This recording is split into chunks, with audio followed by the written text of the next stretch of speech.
بسم اللہ الرحمن الرحیم۔ ملفوظات حضرت اقدس مسیح موعود و مہدی مسعود علیہ الصلوۃ والسلام، 7 اپریل 1905۔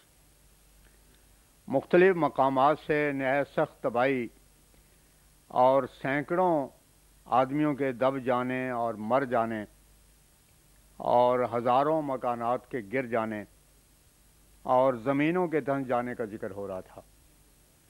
بالمقابل اس کے قادیان میں جو امن رہا، اس کے متعلق حضرت نے فرمایا، اس میں وہ وحی الہی بھی پوری ہوئی جو مدت ہوئی اخباروں میں شائع ہوئی تھی، امن است در مقام محبت سرائے ماں۔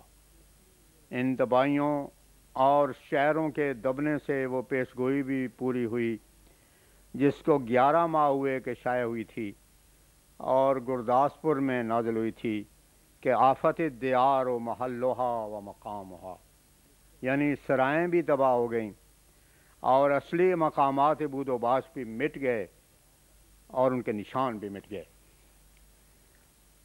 قادیان کے گاؤں سے بعض آدمیوں کے تعاون میں مبتلا ہونے اور بعض کے مرنے کا تذکرہ تھا۔ حضرت نے فرمایا، خدا جانے ہمارے باہر آ جانے میں کیا کیا حکمتیں ہیں۔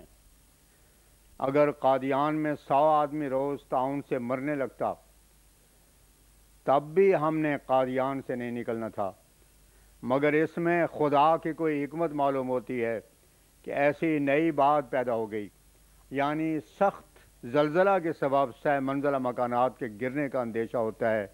اس واسطے بموجب پابندی شریعت اپنے آپ کو خطرناک جگہ سے محفوظ کرنے کے واسطے ہم باہر آ گئے، اور زلزلہ کی کیفیت ایسی ہے کہ اب تک محسوس ہوتا ہے۔ خدا نے دل میں پختہ طور سے یہی بات ڈال دی کہ اب باہر جانا چاہیے۔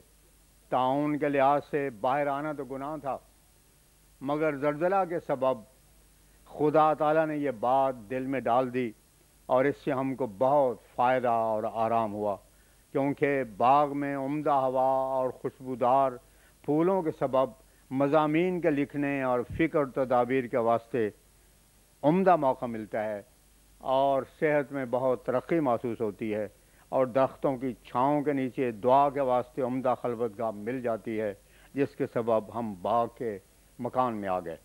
فرمایا، اب تو اس قدر نشانات ظاہر ہو رہے ہیں کہ گویا خدا اپنے آپ کو برہنہ کر کے دکھانا چاہتا ہے۔ فرمایا، پہلے انبیاء کے معجزات تو خاص زمینوں اور خاص شہروں تک عموماً محدود ہوتے تھے، مگر اب تو خدا تعالیٰ ایسے نشان اس سلسلے کی تائید میں ظاہر کرتا ہے جو دنیا بھر پر اپنا اثر ڈالتے ہیں۔ 8 اپریل 1905۔ فرمایا، جب دنیا مد نظر ہو تو تطہیر مشکل ہے۔ 9 اپریل 1905۔ پرچہ اہل حدیث امرتسر کا ذکر ہوا جس نے بہت سے بے جا حملے خدا کے سلسلے پر کیے۔ حضرت اقدس نے فرمایا، کم علم آدمی تو معذور ہوتا ہے، معاف بھی کیا جاتا ہے، مگر تعجب ہے ان لوگوں پر جو علم رکھتے ہیں اور پھر بھی تقوی اختیار نہیں کرتے۔ کسی کو کیا معلوم کہ اندر ہی اندر کیا تیاری ہو رہی ہے اور ابھی زمین پر کیا ہونے والا ہے۔ جب اللہ تعالیٰ ایسی تباہی لائے گا جس کی خبر وحی الہی میں ہے تو پھر توبہ اور رجوع بھی فائدہ نہ دے گا۔ مبارک ہیں وہ جو پہلے ایمان لائے اور پھر وہ جو ان کے بعد آئے، ایسے ہی درجہ بدرجہ سب کا حصہ ہے۔ دیکھو کس قدر قیامت کا نمونہ ہے، مگر پھر بھی یہ لوگ باز نہیں آتے اور ناجائز باتیں کہتے ہیں۔ لیکن ہماری جماعت کو چاہیے کہ ان کی باتوں کے سبب غمگین نہ ہوئیں۔ یہ لوگ جیسے اہل حدیث وغیرہ ہیں، یہ ہمارے سلسلے کی رونق ہیں۔ اگر اس قسم کے شور مچانے والے نہ ہوں تو رونق کم ہو جاتی ہے، کیونکہ جس نے مان لیا ہے وہ تو اپنے آپ کو فروخت کر چکا ہے، اور مثل مردہ کے ہے وہ کیا بولے گا، وہ تو زبان کھول ہی نہیں سکتا۔ اگر سارے ابو بکر ہی بن جاتے تو پھر ایسی بڑی بڑی نصرتوں کی کیا ضرورت پڑتی جو حضرت نبی کریم صلی اللہ علیہ وسلم پر ظاہر ہوئی تھی۔ دیکھو سنت اللہ یہی ہے کہ پہلے سخت گرمی پڑے پھر برسات ہو، پس تم خوش ہو کہ ایسے آدمی دنیا میں موجود ہیں جو اس نصرت اور فتح کو جو کروڑوں کوس دور ہوتی ہے 1-2 کوس کے قریب کھینچ لاتے ہیں۔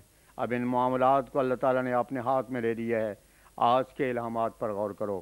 اب بحث مباحثے کی کوئی ضرورت نہیں، ہماری طرف سے خدا تعالیٰ آپ جواب دینے لگا ہے، تو خلاف ادب ہے کہ ہم دخل دیں اور سبقت کریں۔ جس کام کو خدا تعالیٰ نے اپنے ہاتھ میں لیا ہے وہ اس کو ناقص نہ چھوڑے گا، کیونکہ اب اگر امن ہو جائے اور کوئی نشان نہ دکھایا جائے تو قریب ہے کہ ساری دنیا دائریہ بن جائے اور کوئی نہ جانے کہ خدا ہے، لیکن خدا اب اپنا چہرہ دکھائے گا۔ حضرت مفتی محمد صادق صاحب کے لڑکے محمد منظور کا رویا حضرت اقدس علیہ الصلوۃ والسلام کی خدمت میں عرض کیا گیا۔ فرمایا مومن کبھی رویا دیکھتا ہے اور کبھی اس کی خاطر کسی اور کو دکھاتا ہے۔ ہم نے اس کی تعمیل میں 14 بکرے ذبح کرنے کا حکم دیا ہے۔ سب جماعت کو کہہ دو کہ جس جس کو استطاعت ہے قربانی کر دے۔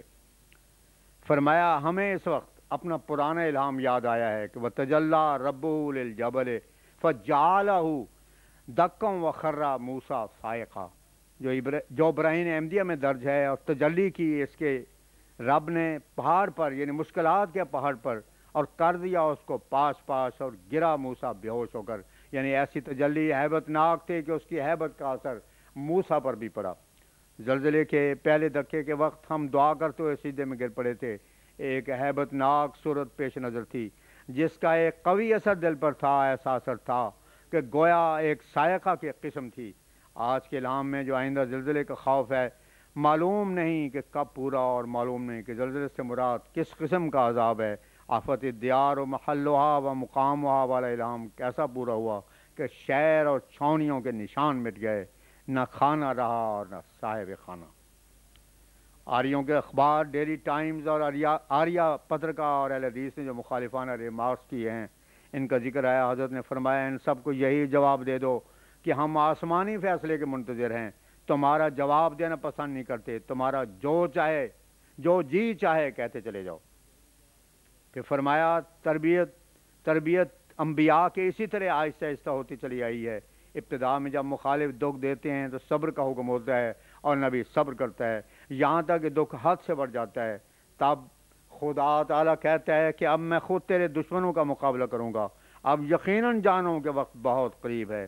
اس وقت ہمیں وہ وحی الہی یاد آتی ہے جو عرصہ ہوا کہ ہم پر نازل ہوئی تھی۔ قاربا اجلک المقدر ولا نبقی لک من المخزیات ذکرا۔ ان مخالفوں کے مخالف باتوں کا کوئی نشان اور ذکر باقی نہ رہے گا۔ اللہ تعالیٰ چاہتا ہے کہ جماعت کو اپنی قدرتوں پر ایمان دلاوے، اور یمین و یسار میں نشانات ہیں۔ دعا ہے کہ اللہ تعالیٰ جماعت کی حفاظت میں رکھے، آمین۔ 10 اپریل 1905 کثرت زلازل اور تباہیوں کا ذکر تھا۔ حضرت اقدس نے فرمایا ہم تو یہ دعا کرتے ہیں کہ خدا جماعت کو محفوظ رکھے اور دنیا پر یہ ظاہر ہو جائے کہ نبی کریم صلی اللہ علیہ وسلم برحق رسول تھے، اور خدا کے ہستی پر لوگوں کو ایمان پیدا ہو جائے، خواہ کیسے ہی زلزلے پڑیں، پر خدا کا چہرہ لوگوں کو ایک دفعہ نظر آ جائے اور اس ہستی پر ایمان قائم ہو جائے۔ الہام ان فرعون کا ذکر تھا۔ اس پہ فرمایا فرعون اور اس کے ساتھی تو یقین کرتے تھے کہ بنی اسرائیل ایک تباہ ہو جانے والی قوم ہے اور اس کو ہم جلد فنا کر دیں گے، پر خدا نے فرمایا کہ وہ ایسا خیال کرنے میں خطا کار تھے۔